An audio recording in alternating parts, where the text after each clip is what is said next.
এজন্য রব্বুল আলামিন বলেন তোমাদের জ্ঞান হলো কলিল, ওয়ামা উতিতুম মিনাল ইলমি ইল্লা কলিলা।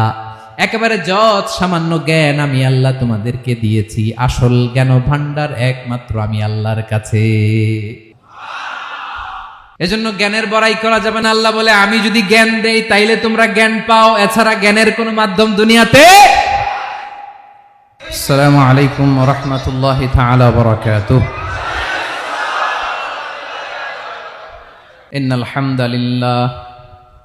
ইন্নাল হামদালিল্লাহি নাহমাদুহু ওয়া নাস্তাঈনুহু ওয়া নাস্তাগফিরুহু ওয়া নু'মিনু বিহি ওয়া নাতাওয়াক্কালু আলাইহি ওয়া নাউযু বিল্লাহি মিন শুরুরি আনফুসিনা ومن سيئات أعمالنا من يهده الله فلا مضل له ومن يضلل فلا هادي له أي فلن تجد له وليا مرشدا ونشهد أن لا إله إلا الله وحده لا شريك له هو الذي لا ضد له ولا ند له لا مثل له ولا مثيل له لا وزير له ولا كفيل له لا شبه له ولا شبيه له لا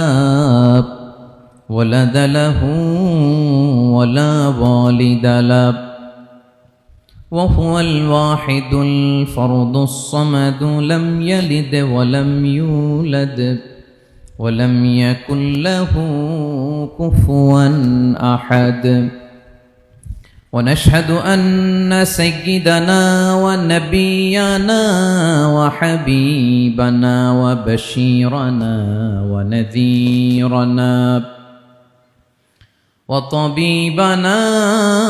وطبيب قلوبنا وحبيبنا وحبيب ربنا محمدًا عبد الله ورسوله أرسله بالحق بشيرًا ونذيرًا وداعيًا إلى الله بإذنه وسراجًا منيرًا أما بعد فقد قال الله تعالى في كلامه المجيد وفي فرقانه الحميد أعوذ بالله من الشيطان الرجيم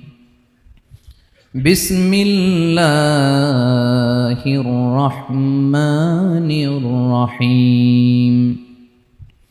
الله لا إله إلا هو الحي القيوم لا تأخذه سنة ولا نوم له ما في السماوات وما في الأرض من ذا الذي يشفع عنده إلا بإذنه يعلم ما بين أيديهم وما خلفهم ولا يحيطون بشيء من علمه إلا بما شاء وسع كرسيه السماوات والأرض ولا يؤوده حفظهما وهو العلي العظيم إن الله وملائكته يصلون على النبي يا أيها الذين آمنوا صلوا عليه وسلموا تسليما اللهم صل على محمد وعلى آل محمد كما صليت على إبراهيم وعلى آل إبراهيم إنك حميد مجيد اللهم بارك على محمد وعلى آل محمد كما باركت على إبراهيم وعلى آل إبراهيم إنك حميد مجيد সকল প্রশংসার মালিককে সকল ক্ষমতার উৎসকে কেউ যেটা পারে না পারে কে কেউ যেটা দেখে না দেখে কে সে আল্লাহর দরবারে শুকরিয়া আদায় করে আমরা সবাই পড়ছি কালিমাতুশ শুকর আলহামদুলিল্লাহ সবাই গলা ছেড়ে দিয়ে আওয়াজ করে পড়ুন রব্বানা লাকাল হামদ হামদান কাসীরান তাইয়িবান মুবারাকান ফীহি ইয়া রাব্বি লাকাল হামদু কামা ইয়ানবাগি লিজালালি ওয়াজহিকা ওয়া আযীমি সুলতানিকা লাকাল হামদু বিল ঈমান লাকাল হামদু বিল ইসলাম লাকাল হামদু বিল কুরআন বলুন তো আমরা প্রশংসা করলাম কার সব সময় আমরা প্রশংসা করব কার কম কম না বেশি বেশি করলে লাভ না লস বেশি বেশি যেন আমরা আল্লাহর প্রশংসা করতে পারি আল্লাহ তৌফিক দান করুক পড়ি আমিন আল্লাহ রাব্বুল ইজ্জা ওয়াল জালালের দরবারে প্রশংসা জ্ঞাপনের পাশাপাশি আমি আজকের এই প্রোগ্রামের যারা আয়োজক রামাটেক্স গ্রুপের সকল প্রবাসী ভাইয়েরা যারা আজকের এই প্রোগ্রামকে অর্গানাইজ করেছে আমি তাদেরকে অন্তরের অন্তঃস্থল থেকে শুকরিয়া জানাতে চাই Especially, I would like to thank the authority of Ramatex Textile or the company to give us the nice opportunity to make a gathering here. আমরা অনেক খুশি আমরা তাদের জন্য দোয়া করি এবং আপনারা যারা আমার প্রবাসী কর্মজীবী দিনদার ইমানদার তৌহিদি জনতা আপনারা যারা এসছেন আপনাদের সকলকে অন্তরের অন্তঃস্থল থেকে শুভেচ্ছা এবং মোবারকবাদ জানিয়ে শুরু করতে চাই আমি সূরাতুল বাকারার একটি আয়াত তেলাওয়াত করেছি এবং বোধ করি আয়াতটি সবার মুখস্থ আয়াতটির নাম আয়াতুল কুরসি কি নাম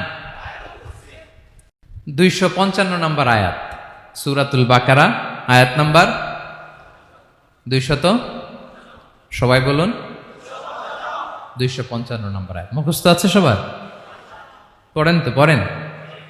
এটা আয়াতুল কুরসি এটা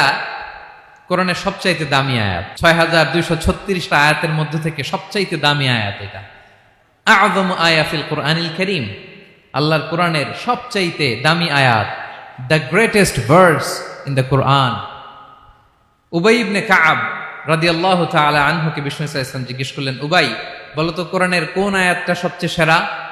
উবাই জানেন তারপরে বললেন আল্লাহু ওয়া রাসূলুহু আ'লাম আল্লাহ রাসূল ভালো জানেন দেখেন কত বিনয়ী ছিলেন সাহাবারা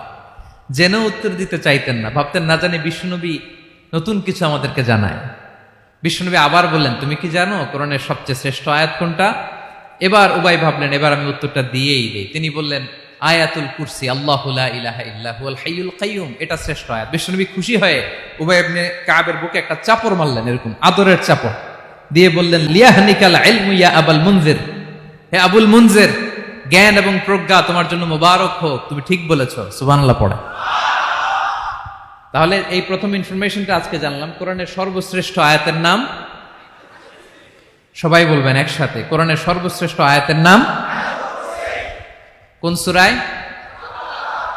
আয়াত নাম্বার 255 এত আয়াত থাকতে এই আয়াতটা কেন সর্বশ্রেষ্ঠ হলো রে ভাই এর কারণ এই আয়াতের ভেতরে আল্লাহ তাআলা তার নিজের পরিচয় তুলে ধরেছেন এই আয়াতের ভেতরে আল্লাহ তাআলা তাওহীদের